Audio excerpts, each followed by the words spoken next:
HMC TV.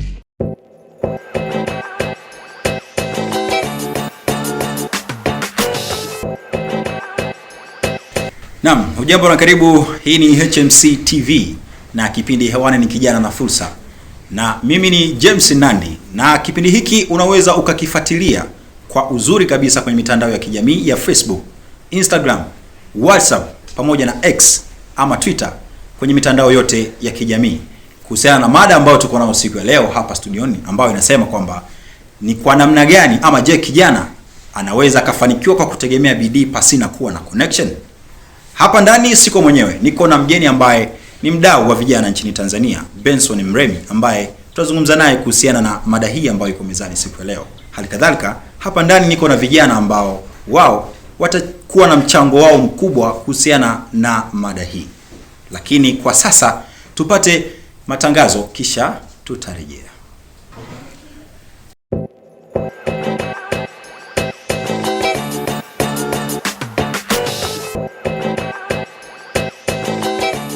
HMC TV.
Naam, tumerejea. Kama ndo unajiunga nasi, kipindi hewani ni kijana pamoja na fursa. Na mada iliyoko mezani siku ya leo ni je, kijana anaweza akafanikiwa kwa kutegemea bidii peke yake pasina kuwa na connection? Kama nilivyokujuza hapo awali kwamba nitakuwa na mgeni hapa ambaye ni moja ya wadau wa vijana hapa nchini Tanzania, Benson Mremi. Niko naye hapa. Habari yako mkuu? Salama, habari za kwako? Jema sana, uko vizuri? Niko salama kabisa, vipi wewe? Niko vizuri, karibu sana. Asante sana. Na Benson Mremi, wewe ni moja kati ya wadau wa vijana hapa nchini Tanzania. Ndio. Na unafahamu fika vijana ni moja kati ya nguzo muhimu sana katika taifa, hususan hapa nchini Tanzania. Ndio. Tunapozungumzia fursa pamoja na bidii, utofauti wa maneno haya ni nini? Kuna tofauti kati ya fursa na bidii. Fursa tunaweza kusema ni ile nafasi ambayo anapewa mtu au anapatiwa mtu kwa ajili ya kuonyesha kitu ambacho anacho au kile kipaji ambacho anacho. Kile kitu ambacho Mwenyezi Mungu amemjalia mtu. Lakini hiyo ya pili ulioniuliza kuhusu connection. Lakini bidii ni ile juhudi ambayo mtu anaionyesha ili kufikia malengo fulani ambayo amejiwekea. Kwa hiyo mtu anaweza akawa anafanya kazi kwa bidii fulani, kwa juhudi fulani, ili afikie lengo fulani ambalo amejiwekea, labda kufikia kipindi fulani au amefikia kitu fulani. Kwa hiyo tofauti ndo hiyo. Na tukisalia hapo hapo kwamba unaamini kwamba bidii inalipa, kwako imekulipa mpaka hivi sasa kwa umri ambao umeufikisha? Kwa kifupi kabisa, bidii imenilipa kwa sababu katika kutekeleza masuala mbalimbali lazima uwe na bidii ya kufanya yale masuala ili yakamilike. ili kazi ambayo naifanya iwe kazi nzuri, lazima mimi ambaye naifanya ile kazi niwe na juhudi ambazo zitafanikisha kukamilisha ile kazi. Wakati mwingine naweza nikawa nimepewa kazi lakini muda ile kazi ni mdogo. Kwa hiyo bila kuwa na bidii siwezi kufikia malengo au kukamilisha lengo la ile kazi. Kwa hiyo bidii imenilipa pale ambapo nafanya kazi zangu nilizotakiwa kuzifanya, lakini muda haunitoshi. Ile bidii na juhudi ambazo nazifanya ikanisaidia kufikia malengo yangu. Kwa hiyo bidii imenilipa kwa upande huo. Bidii peke yake ndio ambayo imeweza kukulipa kwa upande huo peke yake, pasina kuwa na mchango wote wa connection. Tukiangalia kwa connection au kwa fursa ambazo mtu anaweza kupatiwa, bidii peke yake haiwezi kutosha. Unaweza ukawa una bidii sana katika kufanya mambo, lakini hayo mambo ya kuyafanya huna. Kwa hiyo wakati mwingine fursa ina mchango mkubwa ikiambatana na bidii. Kwa hiyo zile fursa ambazo napewa, ile connection ambayo napewa, naifanya kwa bidii ili niweze kuikamilisha. Naweza nikawa ninaweza kufanya kwa bidii sana, lakini kama sina connection nitafanya nini kwa bidii? Kwa hiyo connection zinanisaidia ili niweze kufanya kwa bidii yale majukumu ambayo nayapata. Kwa hiyo kwa kawaida kabisa lazima hivi vitu viende kwa pamoja, vibebane. Kwamba ni kweli ninaweza nikapewa fursa na mtu au nikapewa connection na mtu kama vijana wanavyosema lugha inavyotambulika, lakini ile connection ambayo nimeipata kama sina bidii haina kazi kwangu. Kwa hiyo naweza nikapata connection lakini nikiwa sina nidhamu ya juhudi, ile connection ikawa kazi bure.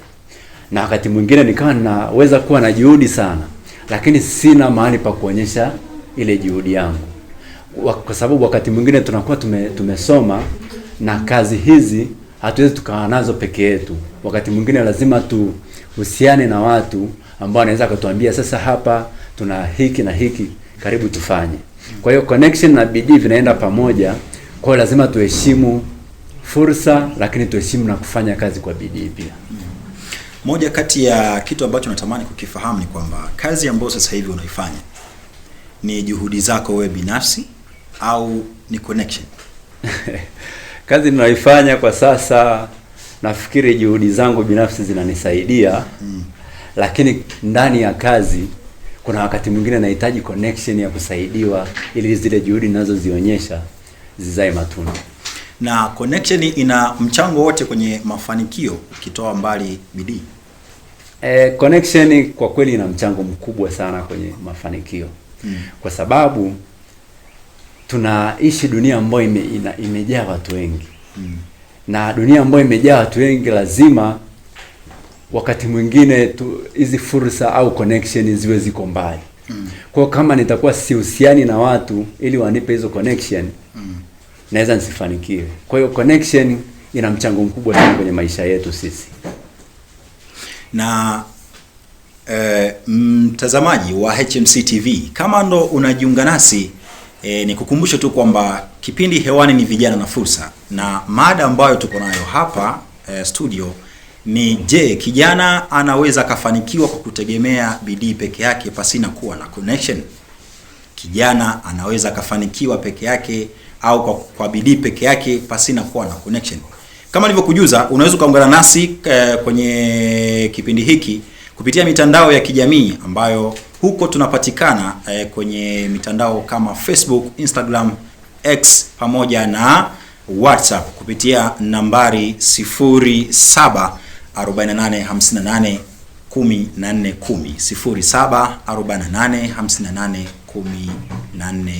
0748581410.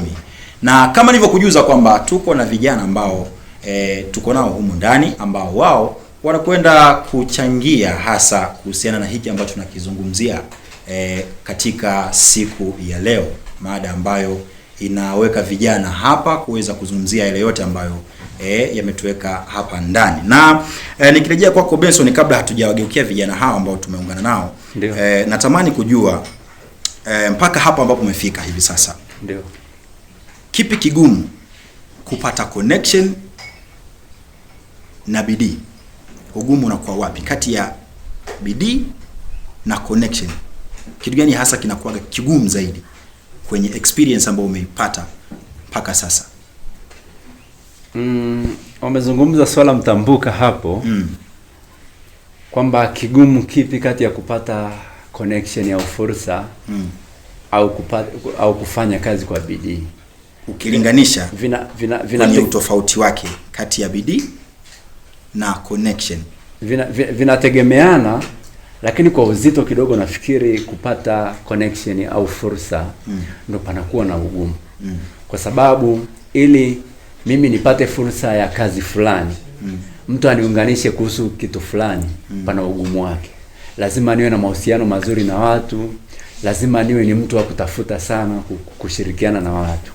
Lakini bidii ni swala tu la mimi kuamua ndani ya moyo wangu kwamba kazi hii ninayoifanya niipende, alafu niifanye kwa ziada, niongeze juhudi ili nifikie malengo fulani. Kwa hiyo kigumu zaidi kukipata ni fursa kuliko bidii, kwa sababu bidii ni maamuzi yako mwenyewe, lakini fursa ni jinsi wewe unavyojichanganya, unavyoishi na watu katika maeneo ambayo yanakuzunguka. Na unahisi kwenye nchi yetu ya Tanzania vijana wanakosa nini zaidi, bidii ama connection? Kwa kifupi nafikiri wanavikosa vyote, lakini kwa asilimia kubwa sana wanakosa ile nidhamu ya kufanya kazi kwa bidii, kuongeza juhudi. Yaani kijana akipata fursa, ile connection, anabweteka, anasahau kwamba sehemu ambayo nipo natakiwa nifanye kwa juhudi au kwa bidii kusudi nifikie malengo ya kile ambacho natakiwa kukifikia. Kwa sababu mtu anapokupa kazi ana malengo, anataka ufanye kitu fulani. Lakini na wewe unapofanya kazi pia kuna malengo yako ambayo unatakiwa utimize malengo fulani. Na vijana wengi nchini Tanzania kumekuwa na mkanganyiko ama malalamiko yanayosema kwamba kumekuwa na changamoto ya ajira nchini Tanzania, kwamba kazi hazipo, ili hali kwamba kuna fursa nyingi zaidi nje na kuajiriwa. Labda kwa wewe ambaye sasa hivi ni mwajiriwa, kuna ugumu gani hasa kwenye bidii ulionayo kwenye kazi yako, ambao au ni changamoto gani hasa ambayo unaipata zaidi ukilinganisha na kwamba wewe unafanya kazi kwa bidii, lakini kuna mtu ambaye yupo kwenye nafasi hiyo hiyo kama ya kwako, lakini yupo yeye kwa mchongo? Ugumu hakuna sana. Lakini kwa kurejea swali lako jinsi ulivyoliunda, niseme tu kwa vijana wengi wa Kitanzania wanajisahau au wanakariri maisha kwamba ninaposoma au ninapopata taaluma fulani lazima nikaajiriwe mahali fulani. Lakini fursa ni pamoja na kutumia ile elimu ambayo umeipata kujiajiri.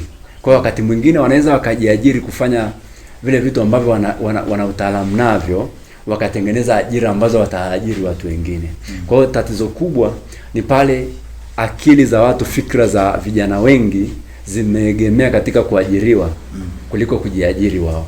Kutumia ile taaluma ambayo wanayo wajiajiri, badala yake wanafikiria kuajiriwa zaidi. Kwa sababu kuna vijana wengi ambao wana utaalamu wa vitu vingi, lakini badala yake wanasubiri kampuni fulani muajiri, mtu fulani amwajiri, wakati anaweza kaitumia ile taaluma na uwezo ambao anao ni mkubwa, akatengeneza ajira yake, akaajiri na watu wengine. Kwa hiyo tatizo ni ile fikra au mindset ya vijana wengi. Kwani unafikiri nchini Tanzania kuna msingi ambao umewekwa thabiti kwa kijana kuweza kutumia fursa kuliko kuishi maisha ambayo amekaribishwa kwamba ukisoma utaajiriwa? Nafikiri mfumo wa elimu yetu kidogo umetutengenezea utegemezi ambao ukiangalia kijana ambaye anakuwa ana taaluma fulani, akishakuwa na ile taaluma, fikra yake ni kuwaza kuajiriwa. Lakini mfumo wa elimu ungetengenezwa kumtengeneza mtu ambaye anawaza kutengeneza ajira hata kama hajaajiriwa, ingekuwa vema. Kwa mfumo wetu wa elimu kidogo umetengeneza ulemavu fulani wa akili kwa vijana. Kwa ni kitu cha kuangalia pale kwenye mfumo wa elimu, tuangalie namna ya kutengeneza vijana ambao wanaweza kufikiria kutengeneza ajira kuliko kufikiria kuajiriwa zaidi. Naam, shukrani sana Benson Mremi. Na kama nilivyokujuza kwamba hapa ndani tupo na vijana ambao watatoa maoni yao ama mchango wao kuhusiana na mada iliyoko mezani. Je, kijana unaweza ukafanikiwa kwa kutegemea bidii peke yake pasina kuwa na connection? Na hivi sasa wacha tuungane na vijana ambao wako humu ndani, tusikie maoni yao kuhusiana na mada hii ambayo iko mezani. Naitwa Dastan Maombi, ni mwanafunzi katika chuo cha habari maalum. Kwa upendo wangu naona sio rahisi kijana akatoboa bila kuwa na connection. Kwa sababu connection inatokana na mtaji wa watu. Na hata sisi watu wa imani tofauti tofauti tunaamini kwamba Mungu hawezi akakubariki pia bila kutumia watu waliokuzunguka. Kwa hiyo hata kama ni kazi atakupa kituo fulani, lazima ni mtu atakupa habari kwamba kuna sehemu anahitaji kazi, au labda sehemu ambapo utaenda kuomba kazi, yule human resource manager pia ni mtu. Kwa hiyo ina maana utahitaji pia utashi wake kukuruhusu kufanya hiyo kazi. Kwa hiyo vijana tusije tukabweteka kwamba waliotuzunguka kwamba ni watu wa kawaida tu, kwamba hawana mchango wote katika safari yetu ya mafanikio. Kwa hiyo mlolongo mzima wa connection unaanza kwa yule ambaye anakupa taarifa mpaka kwa yule ambaye labda atasababisha wewe uajiriwe. Kwa kiasi kikubwa bidii tu haitoshi, ila mtaji wa watu pia unasaidia au unachagiza mafanikio ya kijana kutoka katika sehemu moja na kwenda sehemu nyingine ya mafanikio. Na shukrani sana kwa mchango wako, lakini kuna mwingine pale ambaye anachangia mada hapo. Kaka tafadhali hapo. Naitwa Salim, ni mwanafunzi wa habari maalum. Ni kweli kama kijana unaweza ukafanikiwa bila connection. Kwa sababu gani? Kwanza, kutegemea connection tafsiri yake ni kujenga ulemavu wa kifikra, kwamba ili nifanye kitu fulani lazima nimtegemee mtu fulani. Siwezi kufanikisha kitu fulani mpaka uwepo wa mtu fulani. Unemtegemea kupe connection, yeye amewezaje kuwa pale mpaka umtegemee?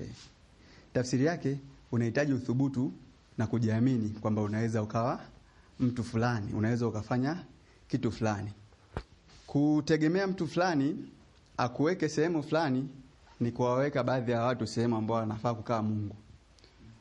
Hata kwenye imani, nimemsikia hapa mtangulizi wangu anasema kwenye imani ni kwamba tunategemea watu ili kufanikiwa. Mungu anatufanikisha kupitia watu.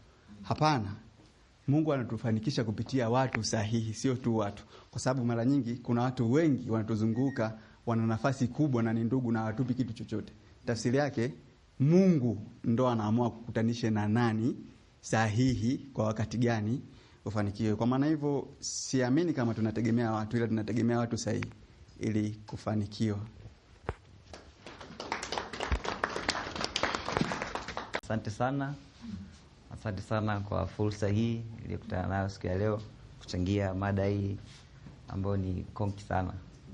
Naomba nianze kujitambulisha kwa majina. Naitwa Joe Dekacha, ni artist na soma chuo cha habari maalum. Kwa mada ya leo kiukweli ningependa kuchangia kwamba bidii inaweza kwamba kijana anaweza kufanikiwa bila kwa bidii peke yake bila connections, ndio? Mimi hapo nasema connection na bidii vinaenda sawa, lakini bidii ni kitu ambacho kinaanza cha kwanza kabisa. Kwanza lazima kwamba mtu uwe na bidii katika kitu ambacho tunakifanya, kwa sababu tunaamini kwamba kila mtu huwa ana purpose yake, kwamba everyone has his own purpose. Sasa issue inakuja kwamba usipogundua purpose yako ni nini, utashindwa pa kuweka bidii yako wapi. Umeona? Kwa ukishagundua purpose ni ipi, then utakuwa unaweza namna fulani ya kuweza kuweka focus ama bidii yako katika ile jambo, katika ile purpose yako. Sasa utakapokuwa na bidii itakusaidia kutengenezea uzoefu na ujuzi zaidi katika kile kitu ambacho unakifanya, ambayo kwamba uzoefu ule utakufanya uweze kupata sifa nzuri, ambao kwamba utaweza kuwa recommended mbele za watu. Sasa kwamba kila mtu ataweza kusema bana, at least yule jamaa yuko vizuri, huyu yuko vizuri, kwa sababu umeanza kabisa kwanza na bidii katika ile kitu ambacho unakifanya. Umeona, ambao bidii imekufanya umekuwa na uzoefu na ujuzi katika ile kazi ambayo unaifanya. Alafu then inaenda sasa kutengenezea sifa nzuri ambayo inaenda kukuletea katika connection sasa.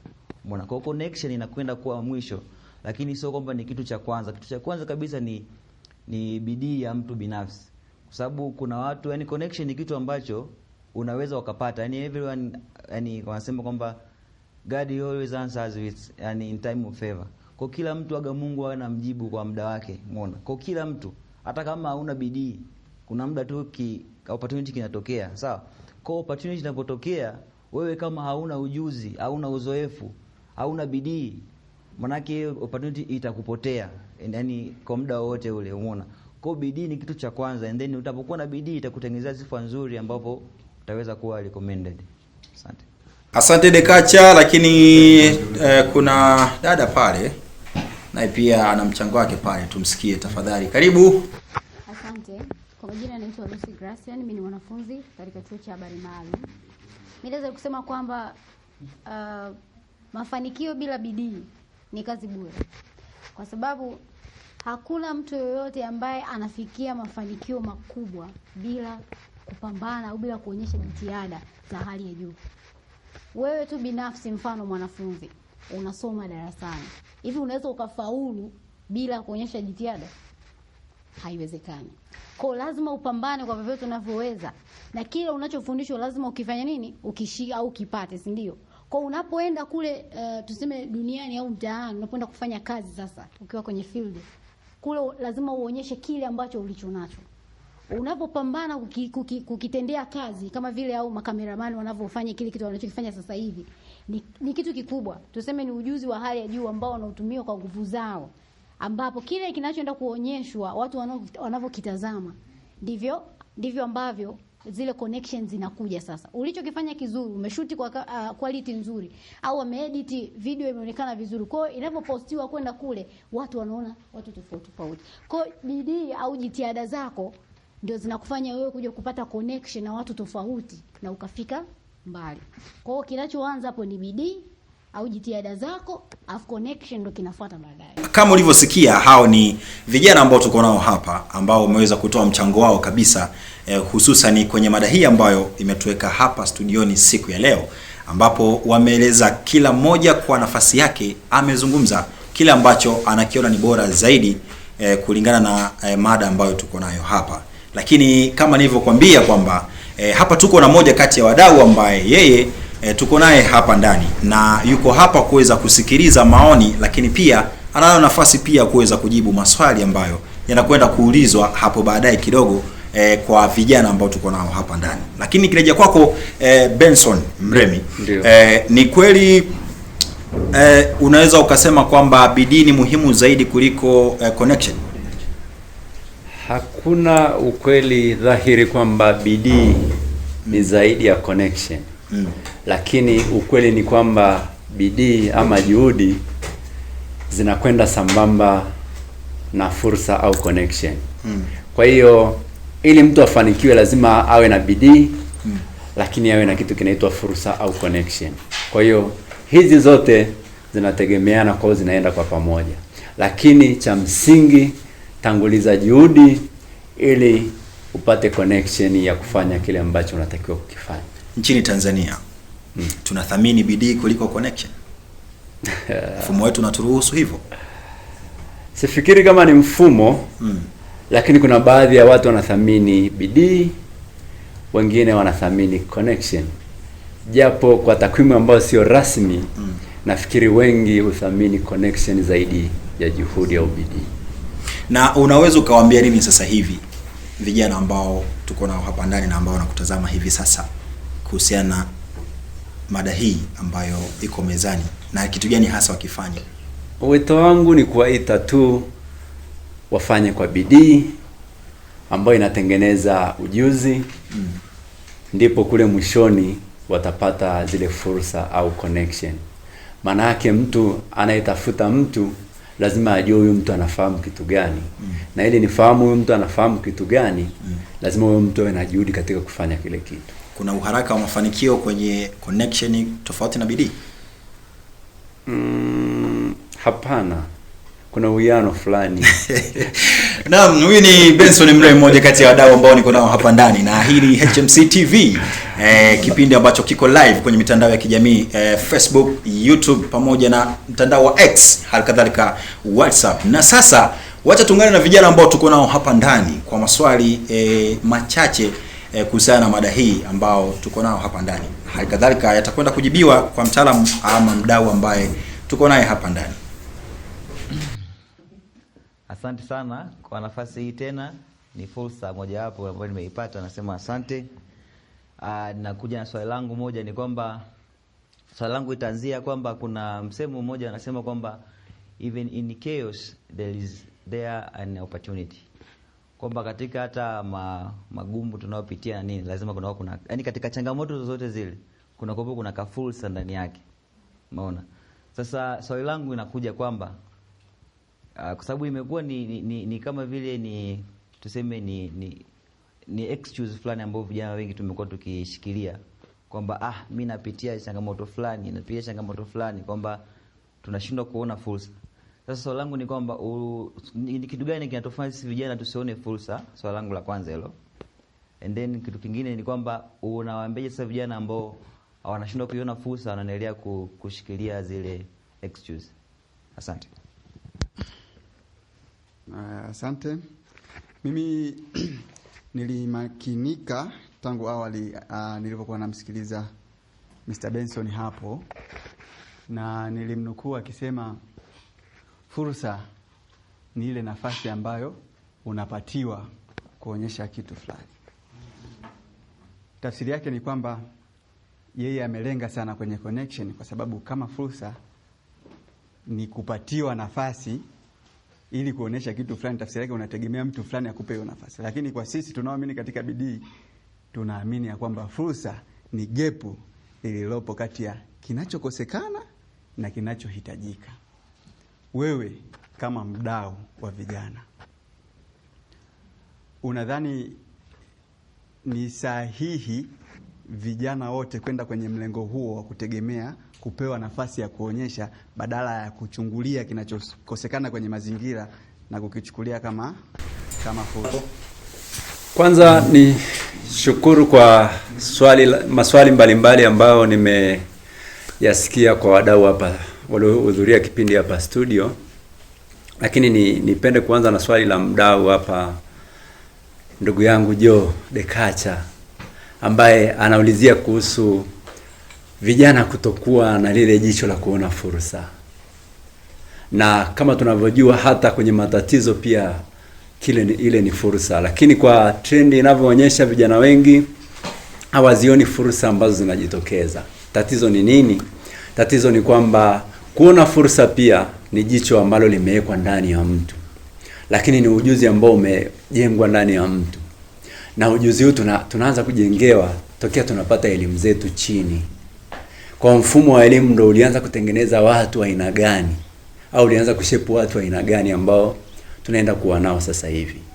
Kwa hiyo kuona fursa pia ni jicho na utaalamu ambao umewekwa ndani ya mtu binafsi, lakini ni kitu ambacho kimeumbiwa mtu tokea anazaliwa. Kwa hiyo cha kwanza ni kwa nini vijana waoni, ni kwa sababu maisha ambayo tumejengewa na watangulizi wetu, ama bondi ambazo tumewekewa, au bilifu ambazo tumetengenezewa na watu ambao walikuwa wametuzunguka, walikuwa wametutengenezea imani potofu juu ya ajira au kuona fursa. Lakini sasa hivi kadri tunavyozidi kwenda, tunatakiwa tuwe na jicho la kuona fursa sisi kama vijana ambao tunaishi katika kizazi hiki. Kwa hiyo cha kwanza, pamoja na kwamba tunatakiwa tuonyeshe bidii katika kufanya kazi, lakini tuondoe ile fikra potofu ambayo iko kwenye vichwa vyetu kama vijana kwamba fursa ni mpaka, au connection ni mpaka tupewe na mtu. Wakati mwingine fursa ni kuona lile tatizo ambalo linawasumbua watu na kuichukua ile fursa au ile tatizo kama fursa ambayo inaenda kusaidia tatizo. Kwa hiyo nini kifanyike basi? Ni sisi kama vijana au sisi kama wanajamii ni kuhakikisha kwamba katika jamii yetu ambayo sisi tunaishi kama vijana, au sisi kama watu wa jamii hii, tuhakikishe kwamba yale matatizo ambayo yanatuzunguka tunafikiria namna ya kuyatatua, na ile namna ya kuyatatua tuchukulie kama fursa ambayo inaweza ikatusaidia sisi kujikwamua, lakini na kuamua wana jamii wengine. Lakini pia kuna swali la mdau mwingine pale, Salim. Nalo pia tunahitaji lipate ufumbuzi kwako, mdau wa vijana. Nimshukuru sana Salim kwa kuuliza swali zuri. Swali ambalo nimelisikia kwanza kuanzia kwenye ufafanuzi wa fursa ni nini ama connection ni nini. nilitafsiri, lakini kwenye maelezo yangu ya mbeleni nilizungumza kuhusu sio tu vijana wafikiri kuajiriwa. Kwa hiyo fursa ni ile nafasi ambayo wakati mwingine pia inajitokeza, au zile changamoto ambazo zinajitokeza kwenye jamii pia. Kwa hiyo kwenye jamii yetu kuna changamoto kwamba ili nipate lazima niajiriwe. Ili nipate fursa hii lazima niajiriwe. Kitu ambacho sio sahihi. Pia kuona fursa kwenye jamii au kwa watu ambao tuna bidii pia lazima tujifunze kuwa na jicho la kuona fursa au changamoto kama fursa. Kwa hiyo tunatakiwa tujitahidi kuona changamoto kama fursa. Kwa ndugu yangu Salim, ni kuunge mkono kwamba tukiwa na juhudi hatuwezi tukasubiri tu connection kwa maana ya kuunganishiwa na mtu tu, bali tunaweza tukaiona connection kama fursa ya changamoto ambayo tumeiona kwenye jamii. Na sisi kama wanajamii tunatakiwa kutatua changamoto ambazo tunaziona. Kwa hiyo changamoto kwetu kama wanajamii ni fursa. Naam, mtazamaji wa HMC TV, ulikuwa nasi toka tulivyoanza kipindi hiki cha kijana na fursa. Na sasa kwa kumalizia, wacha tupate busara ya mdau wa vijana. Hivi Mheshimiwa Benson, ndio. Ni kweli kwamba wewe kama mdau sasa kuna mafanikio pasina kuwa na connection? Kweli kabisa?